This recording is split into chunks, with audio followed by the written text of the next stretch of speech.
Неисправна влезна врата во училиштето Салилиси во Гостиварско Добридол. Уби дете. Малиот Ајан со својот дедо во неделата напладне решиле да прошетаат во училишниот двор во селото, но металната врата која подолго време стоела подпрена над зидот, буквално го поклопила детето кое починало на пат кон болница. Од МВР велат дека случајот се испитува, а семејството не сакаше да зборува пред камера. Очите им се вперени во надлежните, вели близок роднина на починатото дете. Тој кажа дека ова не е единствен случај и зад камерите упати апел да се презема сите мерки, ваков случај да не се повтори. Неисправната училишна врата, која што со години стоела подпрена на ова место, го чинеше живот малиот Ајан. По трагичниот случај, вратата е отстранета, но училиштето зјае празно. Иако наставата по физичко се одвива нормално, жителите стравуваат за безбедноста на учениците, бидејќи училиштето нема ни обезбедување. Затоа не знам кој е крив, ама некој е крив затоа што таа врата треба да има и обезбедење, што знам, тоа е точно, ама зашто е направено така, треба да има инспектори, луѓе, што знам. Катастрофа, што каков случај. Иде па врата, пријатно, извини. Ние сигурности никаква врата не било. Е тешка ситуација, не може да коментираш никако кад е била врата несигурна. Тоа е све. Требало да се отстрани на времено? Па требало, али ние се отстраниле. Треба да се отстраните на време. А треба да се пази, да се сигурни да буде. Мислите дека учениците се на безбедно тука? Нисто. Ниједен ученик не е безбеден, ништо. Нема ништо, не е сигурно ништо.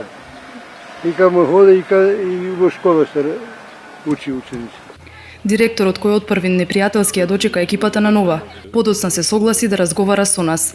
На нашите прашања кој им гарантира безбедност на децата во училиштето, не даде конкретен одговор, но вели дека прави се што е во негова можност училиштето на коите како му требаат инвестиции да се случат што поскоро. Оградата не бев ја коментирам, не верувам дека е повеќе од 10 години долне старата. Новата ограда со зид нов исто направен 8 или 9 години. Сметате дека се безбедни учениците? Ние сметаме дека се безбедно. Сега се случи трагедија. Чим се случи трагедија, мислат дека луѓе дека не е безбедно. Трагедија се случи за жал. Тоа е трагедија за сите нас и за сите. Како паднала вратата? Имате информации? Како паднала? Па тоа го немаме информација. Тој беше со дедо и не знаме ништо. Сега моментално сте без врата? Децата се во училишниот двор, а моментално нема врата. Доле нема врата, ќе има друга врата, тоа врата го поместена, зашто беше трагедија на таа врата и го отстранивме. Да тоа не било. И го одложивме, и кој имавме патронатот во 17, во петок 15, ги одложивме сите активности за прослава на годишнината на школата, затоа зашто се случи трагедијата тоа во школата. Кога најскоро би можеле да поставите нова врата? Кога би се поставило најскоро нова врата тука? Треба да се заврши сите процедури што го направи истражниот судија, после треба да го стави.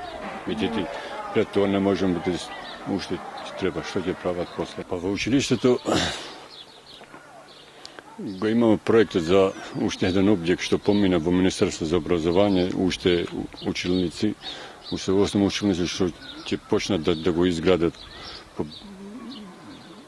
близко сега, не знам колку дена или месец помина сите процедури, тоа и тендерот се гради, бидејќи има ученици, нема доволно за учениците место внатре. Затоа и тоа помина кај Министерство за образование пред една недела, мислам, се завршени сите постапки, што имам направен проектот ја за школа, сам со општината, со луѓето, заедно ги го направив тоа за еден додатен објект што ќе биде на јужниот тек доле на школата.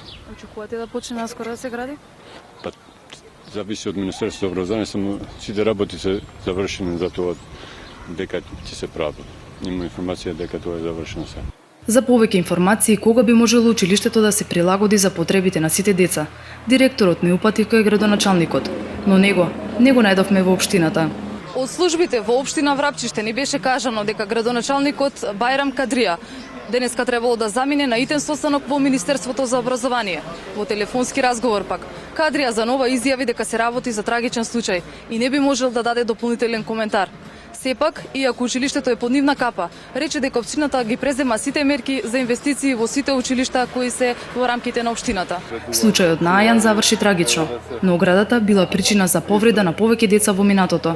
Пред само година и пол, девојче повредило раката при пат на вратата во училиштето, но таа останала подпрена на зидот во училишниот двор.